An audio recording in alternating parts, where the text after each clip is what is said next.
Hi, నా పేరు doctor Praveen Goparaju. నేను కన్సల్టెంట్ స్పైన్ సర్జన్ హైదరాబాద్లో. ఈరోజు మనం నెక్ పెయిన్ గురించి డీటెయిల్గా మాట్లాడుకుందాం. నెక్ పెయిన్ రాగానే అందరూ భయపడతారు. వరీ అవ్వాల్సినేం లేదు. అసలు ఎలా స్ట్రాటజిక్గా దాన్ని మనం ఇవాల్యుయేట్ చేయాలి అండ్ సింపుల్ సొల్యూషన్స్ నుంచి మన డిఫికల్ట్ సొల్యూషన్స్ వరకు ఏమేమి ఉంటాయి వాటికి అని డీటెయిల్గా మాట్లాడుకుందాం. ఓకే, సో ఫస్ట్ మనం అగైన్ స్పైన్ ఎనాటమీ అన్నది very important. Generally neck pain అన్నది ఎలా వస్తుందంటే మన స్పైన్ బోన్స్ అన్నవి ఒకదాని మీద ఒకటి బోన్స్ ఉంటాయి. 2 బోన్స్ మధ్యలో డిస్క్ అని ఉంటుంది. డిస్క్ అన్నది జెల్లీ లాగా సాఫ్ట్గా ఉంటుంది. మనకి ముందుకి వెనక్కి మూమెంట్ జరిగేటప్పుడు అరిగిపోయే అవకాశాలు వెరీ కామన్లీ జరుగుతూ ఉంటాయి. అండ్ బోన్స్ వెనకాల మనకి నరాలు వెళ్తాయి. వాటినే స్పైనల్ కార్డ్ అంటాం. స్పైనల్ కార్డ్ నుంచి చిన్న నరాలు పెరిఫరల్ నర్వ్స్ అన్నవి బయటకు వస్తాయి. అవి మనం పూర్తిగా చేతి వరకు వెళ్ళి చేతిలో స్ట్రెంగ్త్ అండ్ సెన్సేషన్ అన్నవి మనకి ఇస్తూ ఉంటుంది అనమాట. ఒకటి అబ్జర్వ్ చేస్తే మన హెడ్ అంతా మనం నెక్ మీదగానే కిందకి వెళ్తుంది. సో మన హెడ్ వెయిట్ అంతా బేర్ చేసేది మన నెక్కే. సో కొంతమందిని మనం చూస్తూ ఉంటాం, ఎక్కువ నెక్ మూమెంట్స్ చేస్తూ ఉంటారు. అందులో మన ఇండియన్స్లో ఫ్రీక్వెంట్గా చూసేది ఏంటంటే హెడ్ నాడింగ్ అనేది చాలా ఎక్కువగా చూస్తూ ఉంటాం.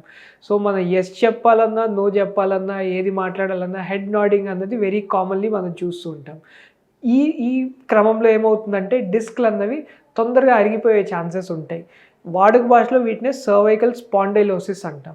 సర్వైకల్ స్పాండిలోసిస్ అంటే ఏంటంటే డిస్క్లు అన్నవి అరిగిపోవటం.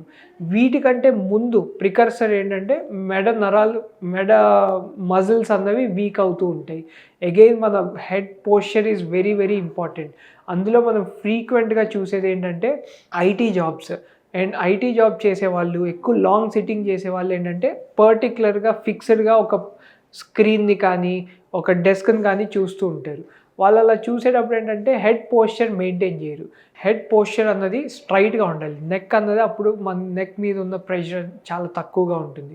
మనం బాగా కిందకి పెట్టుకున్నా, బాగా పైకి పెట్టుకున్నా నెక్ మజిల్స్ అన్నవి బాగా స్ట్రెయిన్ అయిపోతాయి. నెక్ మజిల్స్ మన బ్యాక్ మజిల్స్ అంత స్ట్రెంగ్త్ ఉండదు, ఎందుకంటే చిన్న muscles. And muscles will get attached from మన మెడ ఇక్కడ బ్రెయిన్ నుంచి కింద షోల్డర్ వరకు అటాచ్ అయి ఉంటాయి. సో మీకు జనరల్లీ మూమెంట్స్లో పెయిన్ ఉందనుకోండి, దాన్ని మస్కులర్ పెయిన్ లానే మనం డయాగ్నోస్ చేస్తాము. రెండోది డిస్క్ ప్రాబ్లం మెయిన్గా మనకి ఏంటంటే ఫార్వర్డ్ ఫ్లెక్షన్, అంటే ముందుకి మెడ వంచే టైంలో ఎక్కువగా మనకి పెయిన్ వస్తుంది అనుకోండి, దాన్ని డిస్క్ ప్రాబ్లం అంటాం. ఈ డిస్క్ ప్రాబ్లం జనరల్లీ మనకు వచ్చేది C5, C6 and C6, C7 అంటే లోవర్ సర్వైకల్ లెవెల్లోనే మనకి మెయిన్గా డిస్క్ ప్రాబ్లమ్స్ అన్నవి చూస్తూ ఉంటాము.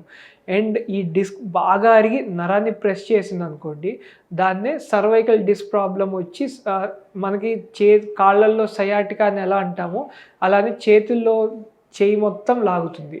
కొంతమంది దీన్ని హార్ట్ ప్రాబ్లంతో కూడా మనం కన్ఫ్యూజ్ అవుతూ ఉంటారు. ఎస్పెషల్లీ లెఫ్ట్ సైడ్ చేయి అంతా లాగిందనుకోండి, కార్డియాలజిస్ట్ దగ్గరికి వెళ్తూ ఉంటారు. అవి ఫ్రీక్వెంట్గా చూస్తూ ఉంటాం. ఈసీజీ అవన్నీ చేయటం మంచిదే, but in case ECG normal వచ్చి 2Dకో కార్డియాలజీ డాక్టర్ ఏం లేదంటే దాన్ని అలా నెగ్లెక్ట్ చేయకుండా ఒకసారి స్పైన్ సర్జన్ని కూడా కలిస్తే బెటర్. ఎందుకంటే మనకి సర్వైకల్ డిస్క్ ప్రాబ్లం వస్తే సిమిలర్ ప్రాబ్లమ్స్ ఉంటాయి. మనం ఇంతకుముందు డిస్కస్ చేసినట్లు నరాల ఫంక్షన్ ఏంటంటే స్ట్రెంగ్త్ అండ్ సెన్సేషన్. చెయ్యి మొత్తం లాగటం, వాటిలో తిమ్మిరి రావటం, లేదా నొప్పిలాగా రావటం, లేదా చెయ్యి పట్టు తగ్గటం. ఎస్పెషల్లీ పెద్దవాళ్ళలో ఏంటంటే హ్యాండ్ డెక్స్టరిటీ అంటాం, అంటే fine movements of the hand. సంతకం పెట్టడం కానీ, రోటీ తుంపటం కానీ, జుట్టు దువ్వుకోవటం కానీ, ఇలాంటి చిన్న పనులు మన హ్యాండ్ మూమెంట్స్ డెక్స్టరిటీ చాలా ఇంపార్టెంట్ పనులు చేయలేకపోతున్నారంటే డెఫినెట్లీ ఒక స్పైన్ సర్జన్ని కన్సల్ట్ అయితే బెటర్. సో మనకి ప్రాబ్లమ్స్ వచ్చే muscular problem, disc problem and కొన్నిసార్లు సర్వైకల్ స్టీనోసిస్. లంబార్లో స్టీనోసిస్ ఉన్నట్లు సర్వైకల్లో కూడా స్టీనోసిస్ ఉంటుంది. వీళ్ళకి సిమ్టమ్స్ ఎలా ఉంటాయంటే జనరలీ ఓల్డ్ ఏజ్లో చూస్తూ ఉంటాం. ఓల్డ్ ఏజ్లో ఏజ్ రిలేటెడ్ అరుగుదల వల్ల వస్తూ ఉంటుంది.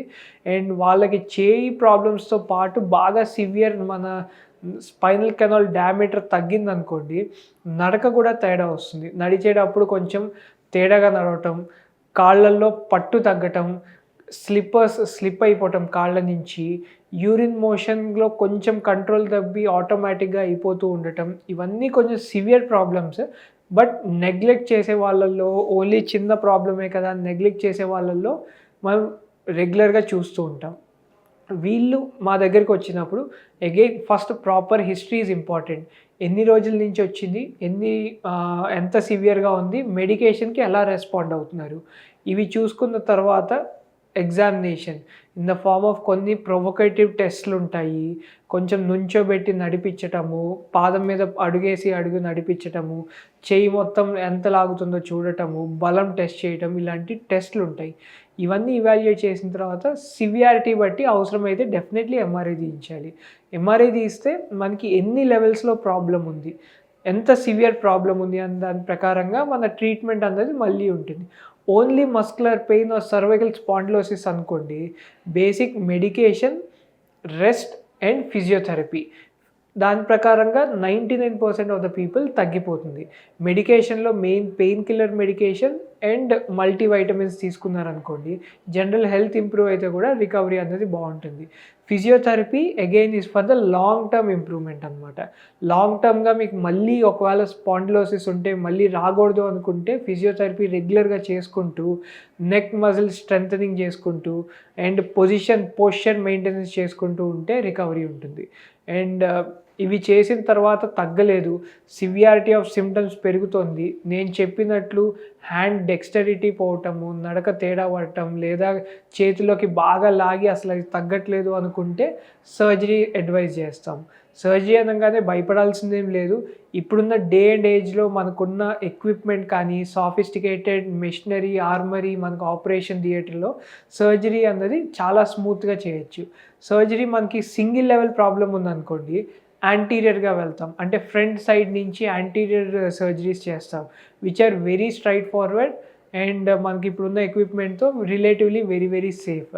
మనకి మల్టీ లెవెల్ ప్రాబ్లం ఉందనుకోండి, మనం పోస్టీరియర్గా వెళ్తాం, అంటే వెనకాల నుంచి ఆపరేట్ చేయాల్సి ఉంటుంది. అగైన్ మనకి relatively very very safe procedures and straight forward procedures.